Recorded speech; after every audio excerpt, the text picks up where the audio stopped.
nung hindi nagpakita, nagparamdam? Sa tingin mo, kilala ka ng bata? Tracy, nagbago na ako. Madami lang talaga ang problema nun, kaya ganun ako, kaya lumayo ako sa inyo. Pero okay na ako ngayon. Jess, ano bang kailangan mo? Bakit ka pa nagpapalala? Tracy, mahal pa din kita. Magsama tayo ulit. Promise, okay na ako. Pangako. Ikakasal na ako.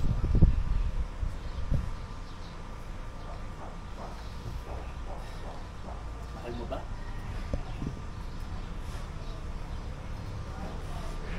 Hindi. Pero kaya niya ibigay yung hindi mo kaya ibigay. May pera siya. Mayaman.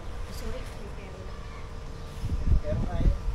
Tayo bigay, siman siya, may pera, hindi na kayo magugutom ng anak mo. 5. Doon na. 5:42. Action! Action. Hindi. Pero kaya niyang ibigay yung hindi mo kaya ibigay. Siman siya, may pera. Hindi kami magugutom ng anak mo. Bakit, Tracy? Kaya ko naman kayo buhayan ah. Driver na ako sa factory ngayon. Bariya lang yan. Dolyar ang kinikita ni Andrew kada buwan. Naiintindihan mo? Pero hindi mo siya mahal. Bakit? Mapapakaiba ko ng pagmamahal mo?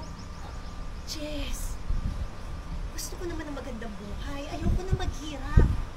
Please.